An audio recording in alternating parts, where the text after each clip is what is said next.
aho dugeza kugira ngo duterere muri iyo terambere.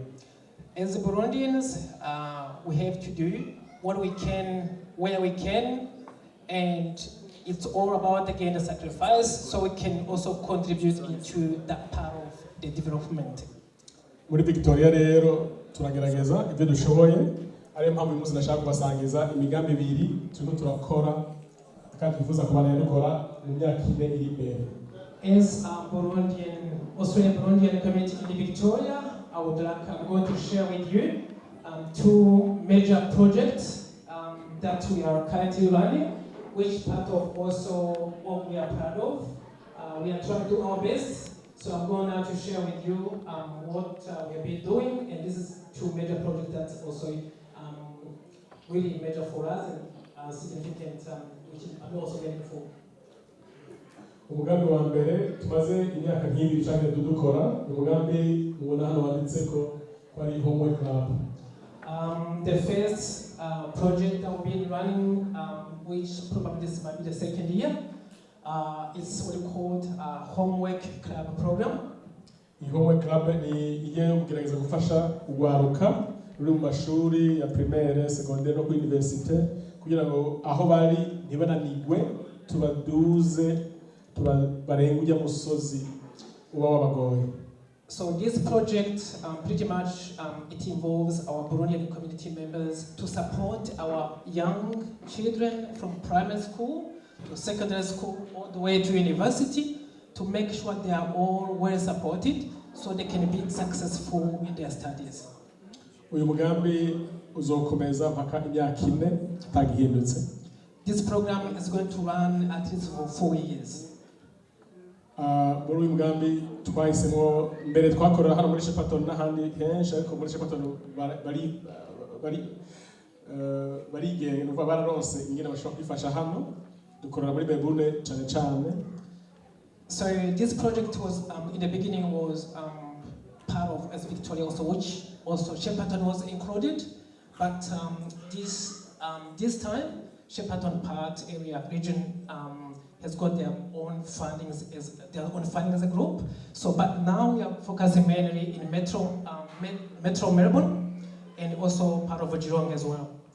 Ndashaka nsaba abantu abavyeyi bafise abana ku mashuri baze barabigisha ko gusaba gufashwa bidasigura ko umuntu aba ari kijuju. Yeah, I would like to ask the parents and just to be aware also as part of probably our culture that if asking for support, especially for the children at school, our students, they need support. Asking for support doesn't mean that our kids are not really doing well or at school or they are stupid. I would put that sense. Igihe jewe nagiye ku ishuri nta wundi muntu n'umwe yari imbere yanje ashobora gusoma ibyo nanditse jewe. Byarangoye. When I started my studies, there was no one around me back then to guide me. I really struggled a lot. Urandika ibintu byawe ariko ntugire undi muntu aza kubisoma ngo akubwira ati yamara hano hantu ntibisomeka neza. Ugatanga uriya wundi abisoma kubera we utanditse ibintu ubibona neza gusumba uba byanditse. Akakubona ahantu wanditse dome italiyo, akakubona ahantu wanditse ijambo ridafashije n'irindi.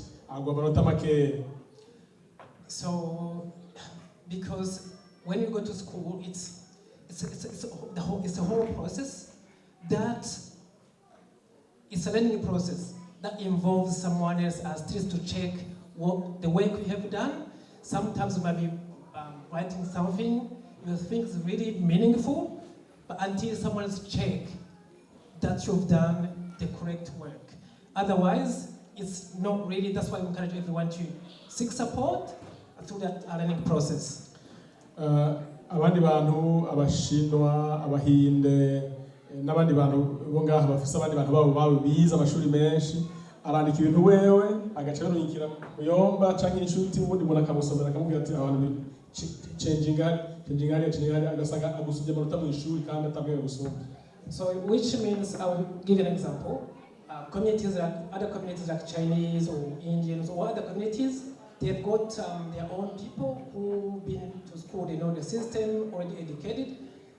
When the younger ones or other community members are at school, either uni or high school, they will finish their work and send it to their community or family members, and they will check and support them. They'll say, oh, this is how you should do this that should be done, and definitely they will get a good mark and then do well at school because they've had that support.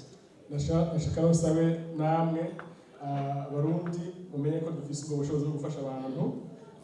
Umwana wawe ntarinde kurana kw'ishuri cyangwa ndeko ku mata makeya kandi hari ubufasha hirya no hino. That's why I'd like to ask you all and encourage you all. Let you know we have people to support. We need to support our younger children, either from primary school, high school, all the way to university. We are here. We have people who have come before us, who are there to support, who knows the ways to go.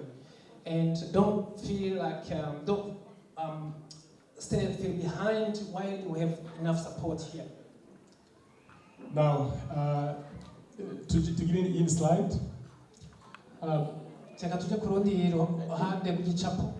Muri Melbourne dufite ubufasha kuwa gatandatu, muri Geelong kuwa kane aho bita muri Norlane aho nyine muri Geelong no muri Melton, ariko n'ahandi hose birashoboka no kuri online birashoboka dufise abantu babishaka.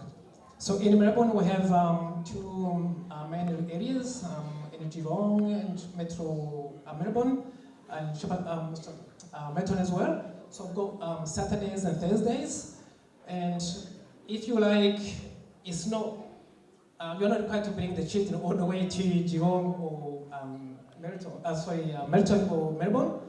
We can do it online. There's a way.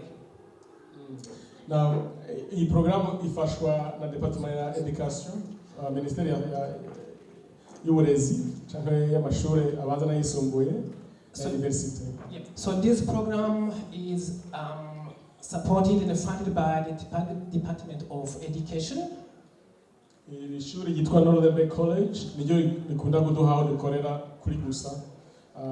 Nibaza ko riradukunda twebwe nka community muri rusange.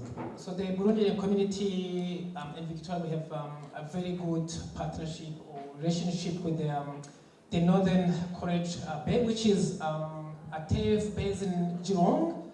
So they have really supported us and they gave us a free praise to support our children.